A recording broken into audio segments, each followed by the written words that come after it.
Up first, we've got Stephanie in Tampa. How are you? Hi, I'm doing well. How are you? I'm doing pretty well. I know that there's a question here, and I will, of course, get to your question and let you ask whatever you wanted or talk about that. But there's one thing that I wanted to get out of the way first for clarity, because it seems that you and I perhaps got off on the wrong foot. Yes, I think so.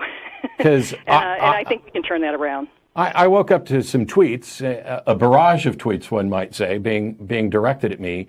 And one of them was, you claimed that you were writing rebuttal to something I'd said at my blog, except I don't have a blog. And Right. You said it was a wiki. Then I realized that you were talking about iron chariots. And then I pointed out that the things that you were replying to weren't necessarily things that I had written at Iron Chariots, because I know you didn't want to take credit for them. I don't blame you. Well, you don't. You don't. You've said that on Twitter as well. Like you have this idea that I don't want to take credit for them. Of course I don't. Somebody else wrote it. I believe they should get credit for their work. But you portrayed this as me disassociating myself or denouncing the wiki, and that's not true. That was just me clarifying that you're basically announcing that you're rebutting me when in fact you're rebutting somebody else. Well, maybe it would be nice if you had the authors cite their names on wiki so I could give them all credit for everything that they've written. Well, you do know that it's a wiki, and you can go to the history page and you can see who made what edits. I think there's a problem with just assuming that because I created a wiki a dozen years ago that I wrote everything on it. As a matter of fact, I wrote only a tiny portion of it, and some of that's been edited as well. So to be clear, I'm not disassociating myself from it. I'm not denouncing it. It may be that the arguments that you wrote rebuttals to are things that I perhaps agree with. I just don't want to be given credit. And I don't understand this need to keep going, I'm rebutting Matt Dillon, because I'm irrelevant. The arguments are either correct or incorrect, independent of who said them, right? Well, the arguments are always the same arguments. I don't know how that actually addresses you and Bertrand Russell and all the different people. So, okay, I don't know how that's relevant to the point, but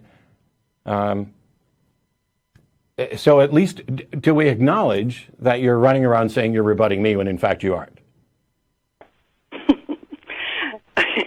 Well, here's what I can do. I'll change the rebuttal to say, instead of rebutting you, I'll say I'm rebutting the Iron Chariots wiki page. How about that? Would that work out fine? See, and that's perfectly fine, because you also went back when you were trying to tie me to Iron Chariots and found a 10-year-old bio from the Atheist Community of Austin. It's not your fault that it hadn't been updated, but it made me kind of at least somewhat question what the goals were here, because when I take an argument for the existence of God that somebody's presented, I either clearly identify who wrote this particular version and talk about, or I just ignore that and focus on the content, because it doesn't matter to me whether you said it or William Lane Craig said it or Irenaeus said it or St. Anselm wrote it.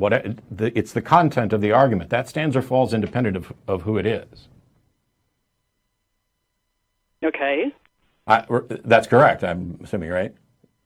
Well, the content of the argument certainly is important. Why would it remotely be relevant who said it? How does that affect the content? I'm just trying to figure out why you keep disassociating yourself from this wiki page. I don't understand. I mean, you put it on your bio, you put a link to it on your bio, and then you said you haven't looked at it in years. I mean, it seems kind of unusual to put something on your bio that you haven't actually looked at in years. Here's the thing, Stephanie. You found a bio from 10 years ago or more. Why would you have it posted on the internet, a bio from 10 years ago? I don't run that page from the Atheist Community of Austin. Did you perhaps, and by the way, if you went to my Wikipedia page, that's more up to date. But you have once again claimed that I'm disassociating myself from Iron Chariots when I just explained to you that that's not the case. You don't want to. This is very amusing to me, because you basically have a link, an old bio with an old link. Apparently, you haven't looked at it in 10 years. Some website that credits these other authors on Wiki. I have no problem doing that. I'll find all the other authors and find all the other links. You do realize, Stephanie, that even 10 years ago, when that bio was new, that it didn't in any way suggest that I wrote everything at Iron Chariots, right? You do understand what a wiki is. I understand that, especially I'm sure that you're trying to disassociate yourself from the webpage that says, I don't know. I mean, there's an entire webpage to explain Stephanie. use the words, I don't know. I mean, obviously that's the answer that you guys have for every argument that's out there, whether it's a teleological argument, a cosmological argument. It's always, I don't know. What's wrong with that? After a while, cognitive dissonance would result. Well, first of all, I'd like to know exactly what's wrong with the I don't know thing, but I would really like you to stop saying that I'm disassociating myself from something when I've expressly pointed out that I'm not. All I was doing was clarifying that your claim that I wrote something was factually incorrect.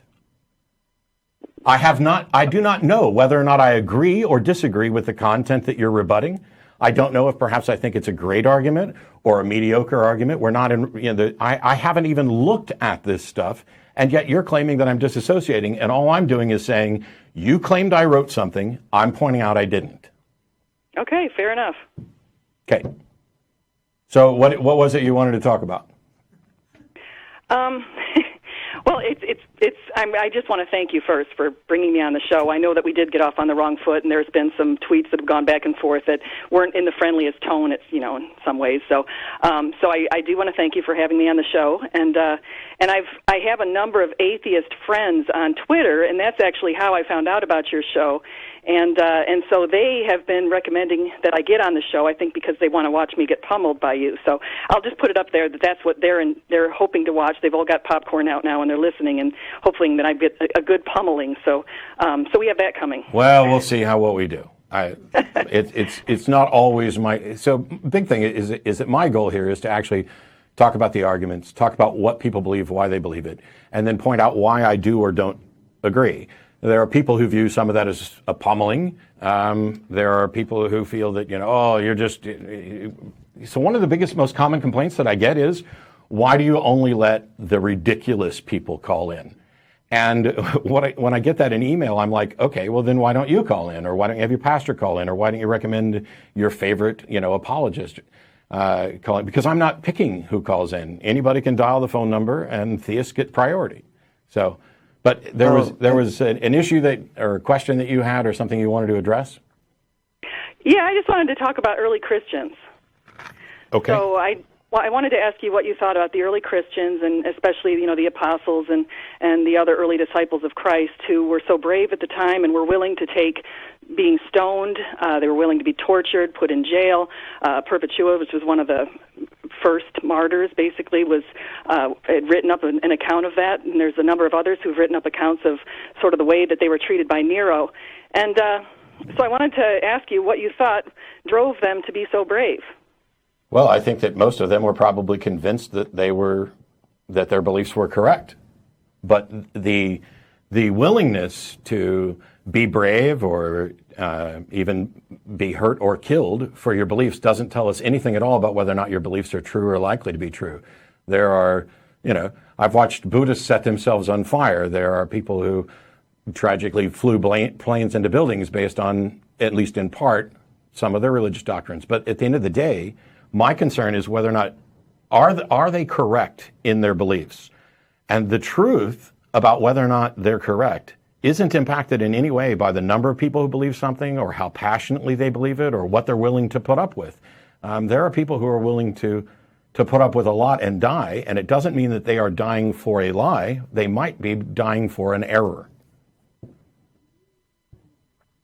Okay, fair enough. So let me build on that. And so we'll go back to the story of the apostles. And if you take a look at the apostles, initially Peter had denied Jesus 3 times. The apostles were in hiding. And if they had not seen Jesus, they wouldn't have come out of hiding. There have been many traditions, and there have also been documents of the apostles and others, early Christians such as Stephen, dying gory deaths. And others have seen Jesus. People saw Jesus people had seen Jesus rise, and had they not seen him rise, they wouldn't have been so brave. Somebody saw Jesus. Somebody saw Jesus rise. How many Buddhists saw anything? How many Muslims saw anything? The early apostles actually saw something, and that's what made them so brave. So, first of all, you're saying the only reason they would have come out of hiding is if they'd seen Jesus. I don't know how you reached that conclusion. Second of all, you said exactly. Why else would they have come out of hiding? Well, that's an argument from ignorance fallacy. You don't get just No, as, it's you, not. No, yeah, it's not an argument from ignorance. yes, it Think about is. Why would Yes, they come it out from is. hiding? Stephanie, do you, No, Stephanie, clearly if your they came out claim, from hiding because they had seen something. Stephanie, It's very, very clear. Why did oh they my get so God. brave? Stephanie, you claimed the only reason they would come out is if they'd seen Jesus. And when I asked you what your justification for that was, you literally said, why else would they come out? That is by definition, an argument from ignorance fallacy. Fallacy. The only fallacy you should Do be you concerned care about about care about logical fallacies? Do you care about making a sound the argument? logical fallacy is the cognitive dissonance you must be having when you don't realize why the apostles got so brave. Stephanie, that's not my question. Do you care? Do you understand that a fallacious argument cannot be demonstrated to be correct? That is what a fallacy is. You can try to capture this as if it's a fallacy. This is not a fallacy. So first of all, it is, but that's not my question, Stephanie. And that's how they were able to convince millions of people to Are you worship capable illegally of in the answering first the 300 actual years. question? Are you capable of answering the actual question I asked instead of going on defensive and redirecting to something else? No, because you're redirecting. You're right not now. capable of That's what you're doing that? You're not capable of actually answering You are redirecting, Matt. I'm not redirecting. I'm asking Yes, you. you are. I asked the question. All right, your ass is on hold so that you don't talk over me. I will take you off in just a moment. All I've asked that I'd like an answer to is, do you understand that a logically fallacious argument cannot be demonstrated to be true? Doesn't mean it's not, that the conclusion isn't true. It just means that you have no good reason to... Relevant to the current question. You were still talking to... I'm the one who... It's not relevant to the current issue. It's not a logically fallacious argument. Stephanie, I'm asking a question. You can say it's not relevant all you want, but it's my show, and I'm asking it... You're trying to shift the goalposts there, Matt. No, I'm trying to find out if I'm talking to someone who is willing to base arguments in reason, or if they're just going to make assertions and dismiss fallacies. Matt, you're not making any sense. Think about this. The apostles were in hiding. They feared for their lives. Why do you think they came out? Maybe they got hungry. Why do you think they were so brave? Peter was hung upside down. Why do you think Paul was so brave? I already explained, on the road Stephanie. To Damascus, he would not have been so brave, and he wouldn't have written at least 6 of the New Testament books. How do you know any of this? I already explained that I'm fine with the idea that they were sincerely convinced they were correct. What I asked was, do you understand that an argument that is logically fallacious, the conclusion cannot be considered reasonably to be true? You're trying to wrap my If you don't answer my around question, being I logically swear I will fallacious. hang up on you because you are wasting time. Of course I'm wasting time. Not anymore, you're not. Not anymore. This is one of the common questions that I get when I'm traveling around and people talk about, how do you engage with believers? What do you do when someone refuses to accept reason as a foundation? That's what you do. You set aside the entire topic of discussion because Jesus is irrelevant to logic. The specifics of any argument for something is irrelevant with respect to whether or not we begin with a foundation of reason. There is incredibly, the reason that we begin with an understanding of let's not make fallacious arguments is because there's a logical structure, a syllogistic structure. And there are 256 different ones, which Aristotle and his band of merry logicians went through and analyzed to show that of these 256, these particular structures are such that a true premise necessarily leads to a true conclusion. All men are mortal, Socrates is a man, therefore Socrates is immortal. That structure, no matter what you put in there, as long as your premises are true, the structure guarantees that your conclusion is true. And more accurately, if you accept the premises, you must accept the conclusion, otherwise you are by definition being irrational. You are just denying the conclusion. The structure of the argument goes to its validity. The content of the argument goes to whether or not it's sound. And so you could have an argument that is valid in structure, but if you plug in a premise that isn't true, then you have no reason to think that your conclusion is true. Okay?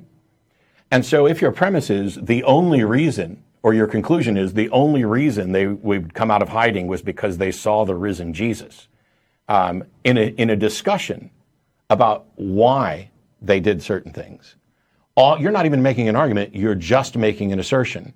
And when I try to point this out and you say, well, what other reason could there be?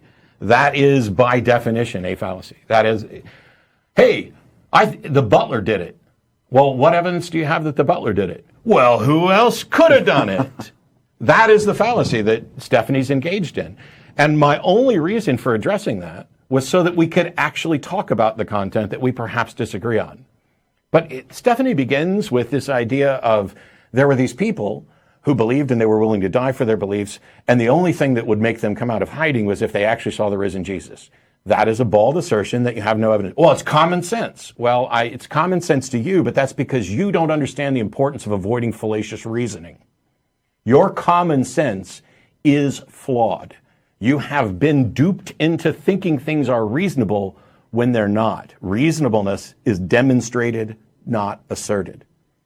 But let's say that these apostles believed these things, and then they also believed that they saw the risen Jesus and this brought them out of hiding.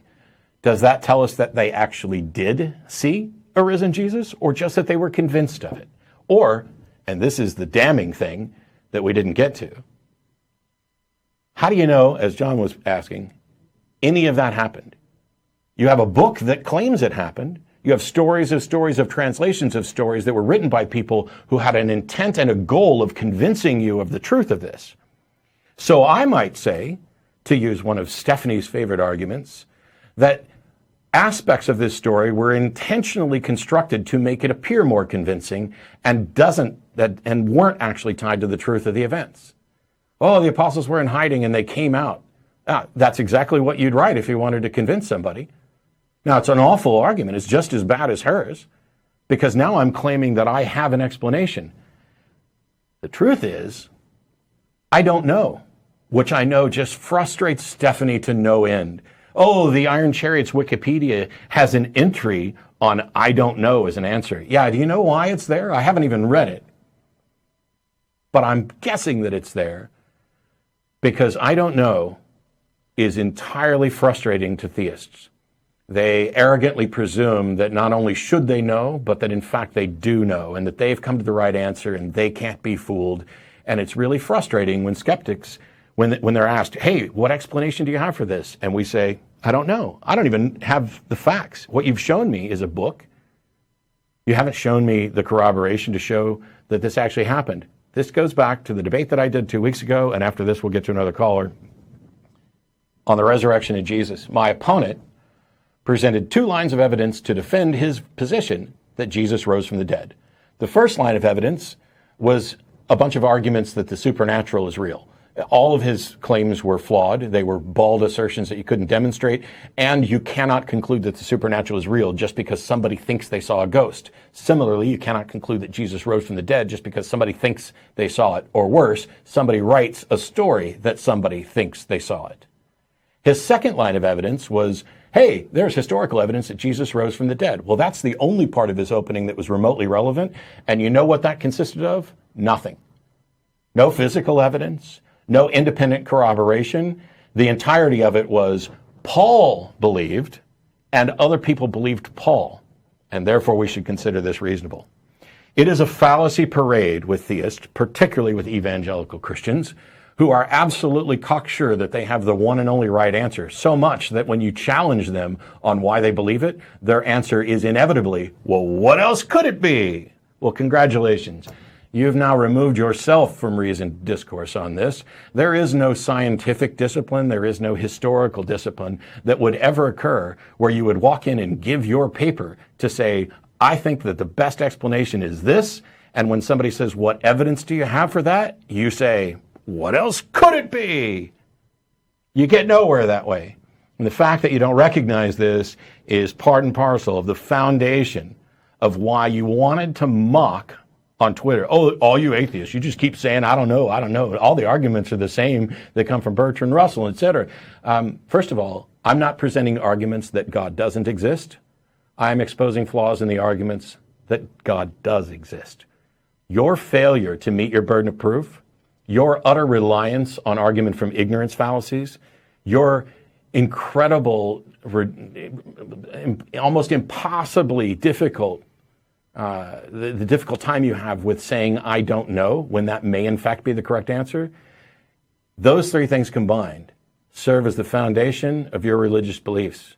And the proof is, if you had evidence and you cared about logical argument, when I asked you that, you would have said, of course I care about logical arguments. Of course I understand why fallacious arguments shouldn't be presented. And yes, as a matter of fact, I do have evidence.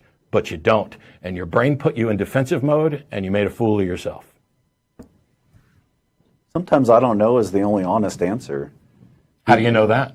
I'm sorry, I was channeling Cy for just a second. Yeah, it's not a virtue to claim you know something that you don't have any good reason to know. And I don't know is sometimes the best answer you can hope for, and that's not a bad thing. Yeah, it's ridiculous, this idea that I don't know is somehow a weaker position than I do know, when you can't support it.